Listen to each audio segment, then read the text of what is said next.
cara Presidente da Mesa, caro Presidente da Comissão Política Nacional, João Pedro Loura, vou dispensar aqui os cumprimentos porque a noite já vai longa. Há 2 anos, quando subi ao púlpito no Campo Pequeno, eu lembro-me perfeitamente de dizer que conhecia ainda muito pouco o João Pedro, mas que estava certa de que ele tinha os valores certos. E hoje, depois de 2 anos de trabalho em conjunto, de decisões difíceis, de muitos caminhos que percorremos lado a lado, eu posso dizê-lo agora com uma outra segurança. Tinha mesmo os valores certos, tem mesmo os valores certos. Eu cheguei a este mandato com muitas dúvidas, como é natural, e talvez também com a consciência de que para alguns a minha escolha pudesse parecer uma surpresa, mas eu acho que o nosso Presidente, como sportinguista, incorporou as palavras de Ruben Amorim e perguntou... Eu não queria proporcionar estes aplausos, mas pronto. Incorporou as palavras de Ruben Amorim e perguntaste a ti mesmo, e se correr bem? E eu acho que até correu. Correu bem porque este não foi um mandato parado de todo, foi um mandato de forte presença territorial, foi um mandato em que procurámos dar corpo à ideia de que muito falaste de uma JSC todo o terreno, capaz de estar nas grandes batalhas nacionais, mas também nas concelhias, nas distritais, nos congressos dentro e fora do país. E eu, pessoalmente, tirei a carta de condução em 2024 e desde então praticamente não parei e acho que não podia ter tido melhor treino. Não parei porque me fazia sentido e me continua a fazer sentido sentir a estrutura em toda a sua pluralidade, conhecer a JSC para conhecer melhor o país e talvez também conhecer melhor a JSC para me conhecer também melhor a mim politicamente. Este mandato ensinou-me que ninguém começa completamente preparado, tentamos todos parecer muito preparados, mas muitas vezes é precisamente essa insegurança que nos faz dar um bocadinho mais, ouvir mais, dar melhor de nós todos os dias. E sinto que o fiz.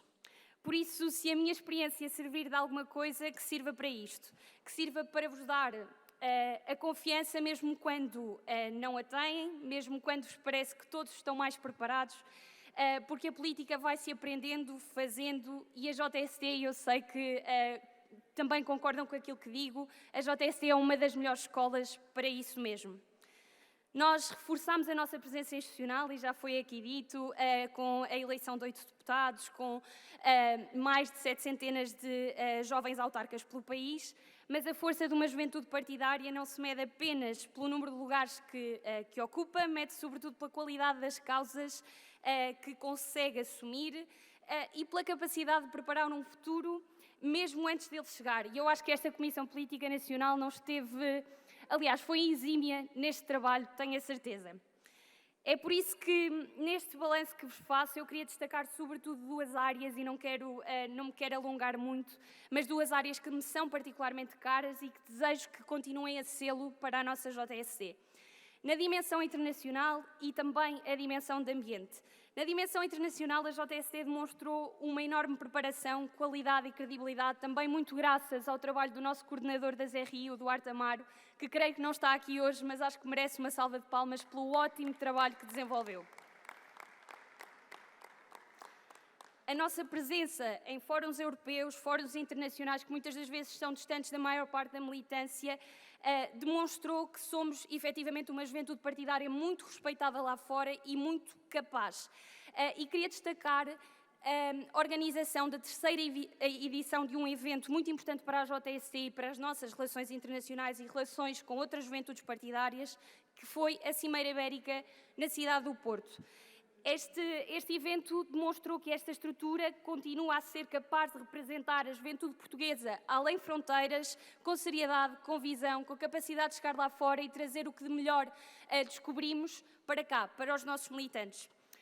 E isto importa sobretudo porque os grandes desafios da nossa geração já não cabem, e todos sabemos disso, já não cabem apenas nas fronteiras nacionais. Falamos de energia, falamos de segurança e defesa, falamos também de defesa da democracia liberal, falamos do combate aos extremismos. E estes são temas portugueses, mas são desafios, sem dúvida, internacionais e europeus.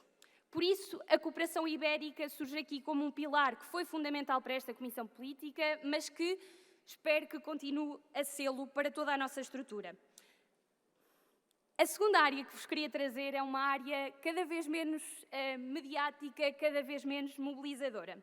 A área do ambiente e desenvolvimento sustentável, mas que continua a ser uma área que me é cara desde que sou, pronto, desde pequena, na verdade. E eu aqui quero ser muito clara. O ambiente é uma área, eu acho mesmo que é uma área que a JST tem de ser capaz de recuperar. Durante muito tempo, as questões ambientais foram uma bandeira quase natural da juventude portuguesa, da juventude mundial.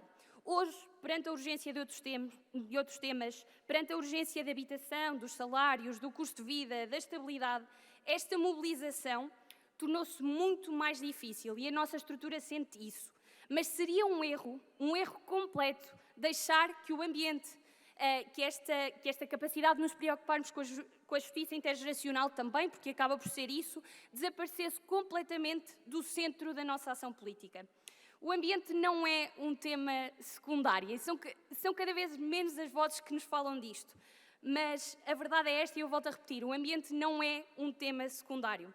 Não é uma preocupação distante, não é uma moda geracional nem dos ativistas. É uma das grandes questões do nosso tempo, continua a sê-lo, precisamente porque está ligada à vida concreta de cada um de nós e, em particular, do nosso país. Ainda há pouco o colega falava da possibilidade das alterações climáticas alterarem completamente a vida económica de Portugal. E não é uma possibilidade, é uma certeza que vivemos ano após ano. A JST tem de ser, nesta área, capaz de voltar a entusiasmar os jovens com uma causa, mas sem radicalismos, sem moralismos, sem colocar a economia e a sustentabilidade em lados opostos, porque não o são. A nossa geração não precisa de escolher entre crescimento económico e entre responsabilidade ambiental. Precisa de uma política que saiba juntar estes dois lados, transformar a transição climática em oportunidades de inovação, em oportunidades de crescimento económico para o nosso país. Companheiros, depois destas mensagens que vos queria deixar, eu faço um balanço muito positivo do nosso mandato. Não porque esteja tudo feito, não porque eu tenha feito tudo bem nas minhas funções enquanto vice-presidente, mas porque fizemos e fomos parte de um caminho. Na representação que garantimos, nas propostas, na coesão territorial de que falámos, o facto de termos avançado com temas, por vezes, mais controversos, até mesmo dentro da própria estrutura, mas serviu para colocar os nossos militantes a pensar, e é isso que queremos, uma estrutura com pensamento crítico. Eu termino com uma palavra que até me emociona um bocadinho, que é de muito agradecimento ao João Pedro Louro, de muito reconhecimento pelo seu trabalho, pela confiança, pela liderança que demonstraste, pelo exemplo, por toda a ajuda em todos os momentos. Aos meus colegas da Comissão Política Nacional, não sei se alguns estão por aí, mas agradecer-vos a todos por terem sido companheiros, por me terem ajudado, por me terem motivado muitas vezes, pelo caminho que fizemos em conjunto. A todos os militantes das concelhias, das distritais com que me fui cruzando, que dão corpo à nossa JST, muito obrigada por tão bem me terem acolhido nas vossas casas, constantemente, de norte a sul do país, e por me terem, sobretudo, ajudado a conhecer melhor esta que é a nossa casa e a renovar a esperança num propósito conjunto, que é o de servir o nosso país. Eu saio deste mandato com muito orgulho daquilo que fiz, muito orgulho daquilo que a equipa fez, com muita gratidão ao João Pedro em particular. Muito obrigada por aquilo que deste à nossa Jota. E estou certa de uma coisa, a JST continuará a ser tão forte quanto a sua capacidade de se manter fiel ao essencial. Fiel aos jovens, fiel a um espaço de liberdade, que senti mesmo que esta é uma casa de liberdade, e fiel, sobretudo, à responsabilidade, à sensatez e ao nosso país. Obrigada a todos.